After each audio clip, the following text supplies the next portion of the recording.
পারমাণবিক শক্তিধর প্রতিবেশী চীনের সঙ্গে বাংলাদেশের সম্পর্ক ক্রমেই ঘনিষ্ঠ হচ্ছে।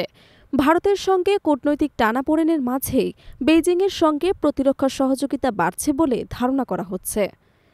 এই প্রেক্ষাপটে আন্তর্জাতিক প্রতিরক্ষা বিষয়ক ওয়েবসাইট ডিফেন্স সিকিউরিটি এশিয়ার বরাতে ছড়িয়ে পড়েছে বাংলাদেশ নাকি চীনের ভয়ঙ্কর SY-400 ক্ষেপণাস্ত্র ব্যবস্থা কেনার সিদ্ধান্ত নিয়েছে।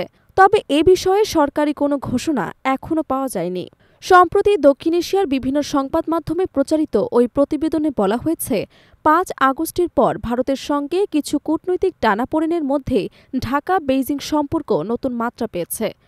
বিশেষ করে প্রতিরক্ষা খাতে সহযোগিতা বাড়ানোর দিকটি এখন আলোচনার কেন্দ্রবিন্দু।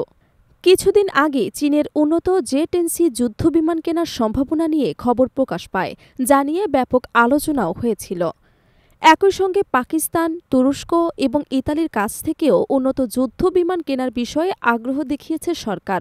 এরই ধারাবাহিকতায় এবার নতুন আলোচনার জন্ম দিয়েছে SY-400 ক্ষেপণাস্ত্র ব্যবস্থা কেনার খবর। প্রতিবেদনে দাবি করা হয়েছে, অন্তর্বর্তীকালীন সরকার ২০৩০ সালের মধ্যে বাংলাদেশ সেনাবাহিনীকে আধুনিক এবং সক্ষম বাহিনী হিসেবে গড়ে তুলতে যে পরিকল্পনা নিয়েছে, তার অংশ হিসেবেই এই পদক্ষেপ বিবেচনা করা হচ্ছে। রোববার ভারতীয় সংবাদ মাধ্যম দ্য উইক এক প্রতিবেদনে জানায়, ডিফেন্স সিকিউরিটি এশিয়ার বরাতে জানা গেছে, বাংলাদেশের প্রতিরক্ষা খাতে সাম্প্রতিক বছরগুলোতে আমদানির ৭০% বেশি এসেছে চীন থেকে।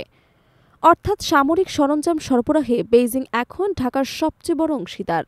প্রতিবেদনে বলা হয়েছে, SY-400 হল মাঝারি পাল্লার এক ধরনের ব্যালিস্টিক ক্ষেপণাস্ত্র ব্যবস্থা।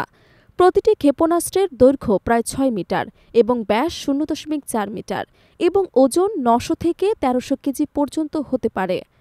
ওয়ারহেড কনফিগারেশন অনুযায়ী এগুলো উচ্চ বিস্ফোরক, ফ্রাগমেন্টেশন, সাবমিউনিশন এবং ডিসপেন্সার বা ক্লাস্টার প্যালট বহন করতে সক্ষম। এতে আরও বলা হয়, ক্ষেপণাস্ত্রগুলো সক্রিয় রাডার, প্যাসিভ রাডার বা ইনফ্রারেড সেন্সরের মাধ্যমে লক্ষ্য শনাক্ত করতে পারে এবং টার্মিনাল পর্যায়ে লক্ষ্যভেদে উচ্চ নির্ভুলতা বজায় রাখতে সক্ষম।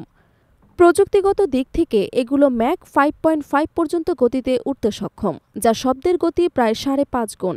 এছাড়া প্রতিটি সিস্টেম ১০ মিনিটেরও কম সময়ের মধ্যে লঞ্চের জন্য প্রস্তুত করা যায় এবং ব্যালিস্টিক বা রকেট রিলোডের মাধ্যমেও দ্রুত পুনঃপ্রস্তুত করা সম্ভব।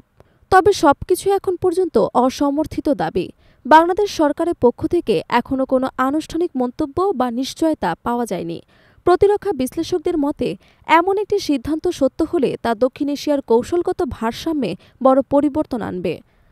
তবে বাস্তবায়নের আগে বিষয়টির আর্থিক, প্রযুক্তিগত এবং কূটনৈতিক দিক বিবেচনা করা জরুরি। অনেকেই মনে করছেন, সামাজিক যোগাযোগ মাধ্যমে ছড়িয়ে পড়া এই সংবাদটি যাচাই ছাড়াই ভাইরাল হয়েছে।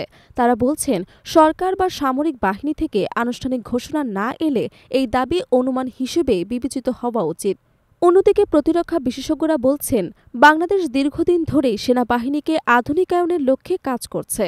ফোর্সেস গোল ২০৩০ পরিকল্পনার অংশ হিসেবেই উন্নত প্রযুক্তি এবং প্রতিরক্ষা সরঞ্জাম যুক্ত করার উদ্যোগ চলছে। তবে SY-400 নিয়ে প্রকাশিত খবরটি এখন পর্যন্ত কেবল অনুমান ভিত্তিক। সরকারি সূত্র নিশ্চিত না করা পর্যন্ত এই খবরের সত্যতা নিয়ে প্রশ্ন থেকেই যাচ্ছে।